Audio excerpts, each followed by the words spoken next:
There are rare moments in every life which define who you are and what you become in the future.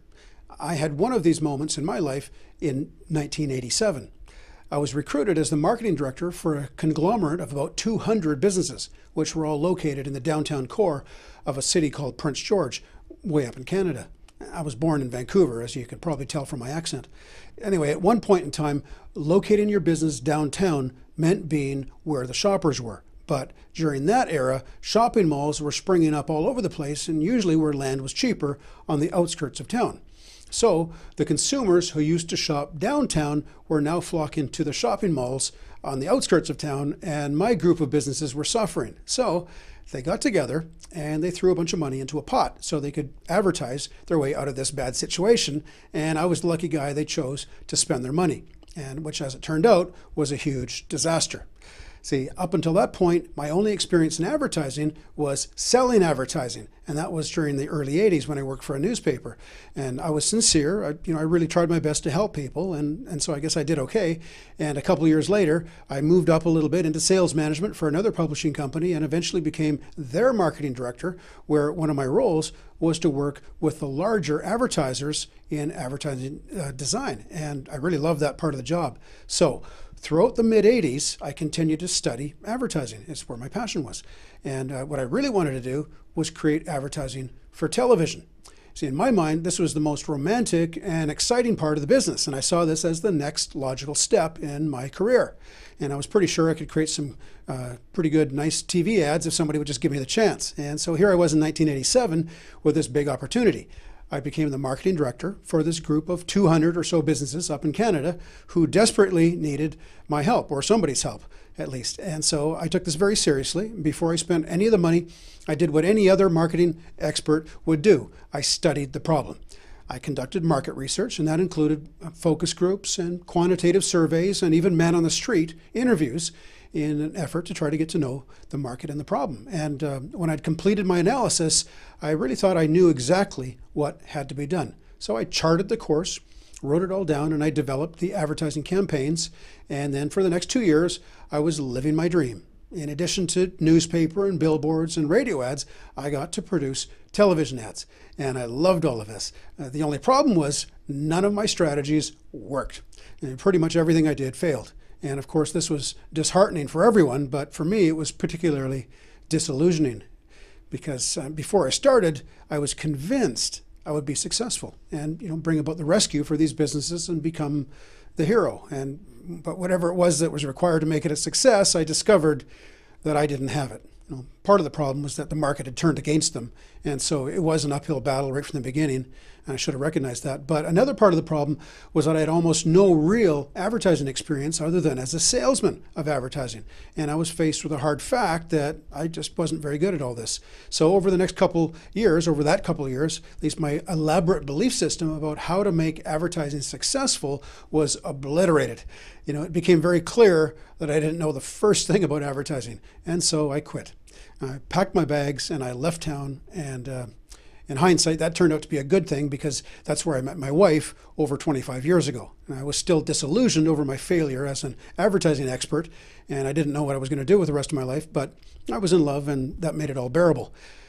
Now, I still didn't want to give up on my career, so for the next year and a half, I spent much of my time in the public library or in one of the local universities looking for answers to this mystery of advertising. And remember, this was in the days before the internet. So, rather than reading blogs, I read the Harvard Business Review and the Journal of Marketing and, anything else I could get my hands on.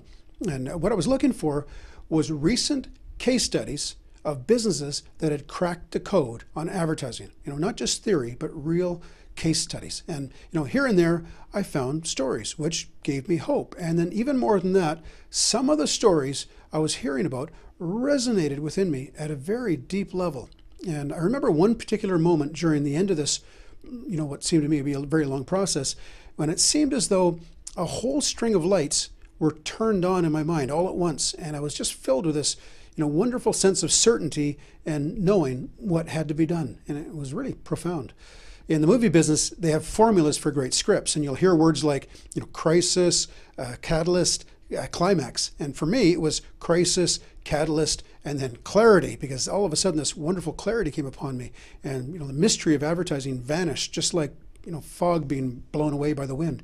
And so I synthesized my thoughts into a thesis that I called Marketing into the 21st Century, 7 Strategies for Survival, and this became my formula.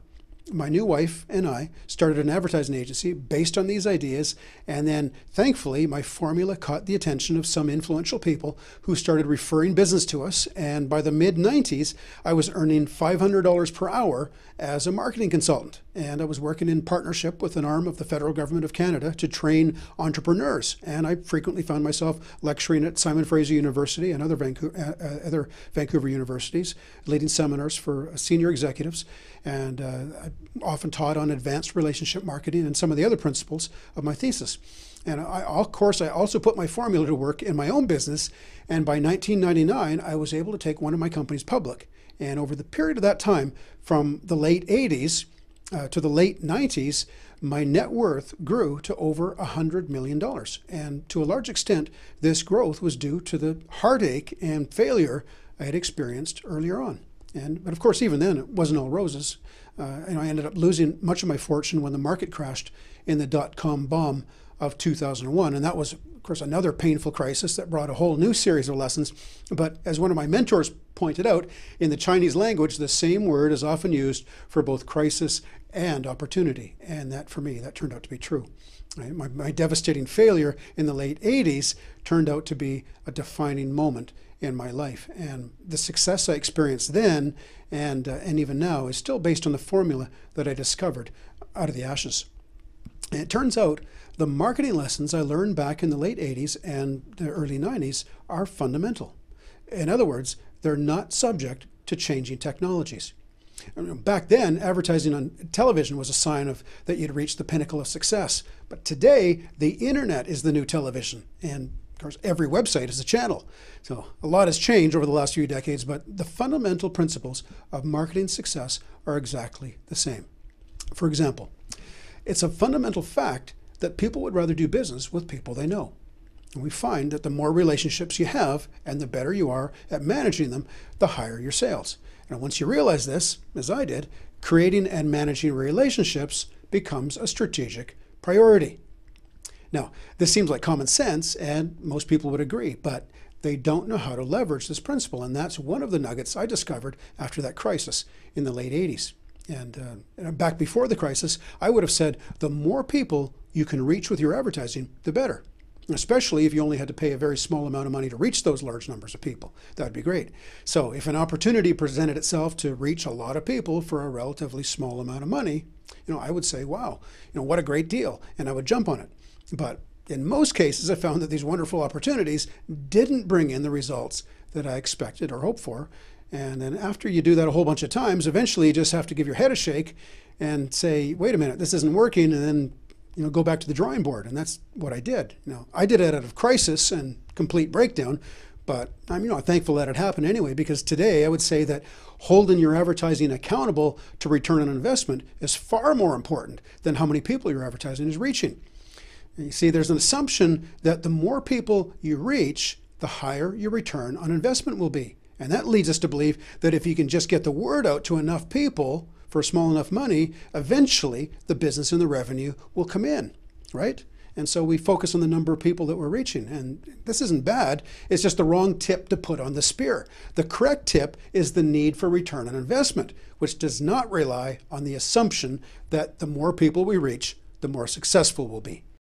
This strategic shift in our priority away from numbers reached to return on investment changes the way we think about what we're doing and leads to other strategies that we wouldn't normally think of. One of the most obvious outcomes of this shift is that we would never commit to any long-term advertising contract or initiative that ties us to something that we can't get out of. Or worse yet, we start an advertising program and put it on autopilot and then turn around and forget about it while we go around, about our business. Some companies can afford to spend money like that because their revenue streams are so strong and they make this possible. But that doesn't mean it's healthy or wisely spent money. And if that's you, I don't mean to put down your program, but there might come a day when cash becomes tight.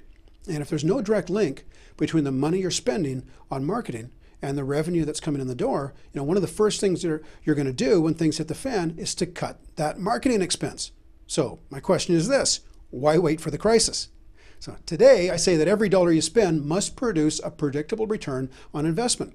And in fact, if you're going to grow a sustainable business to any size at all, the results of your marketing need to be predictable, profitable, repeatable, and scalable. Because if you can develop your marketing to where the results become predictable, profitable, repeatable, and scalable, you then have the makings of a multi-million or even billion-dollar business. Another lesson I learned is that our marketing efforts need to be designed to motivate our prospects to take just one step closer to making a purchase. A lot of entrepreneurs and young marketers make the mistake of running an ad and then expecting prospects to respond by pulling out their credit card right away. And it is true, this does happen, but that's the exception, not the rule. Now, the rule is that most people go through a mental process before they buy anything. They need to learn about it, get comfortable with it, and think about it a lot before they make a decision. And this takes time. So if you try to take people from zero to pulling out their credit card all in one step, your advertising will fail, because your strategy will be designed around a one-step funnel.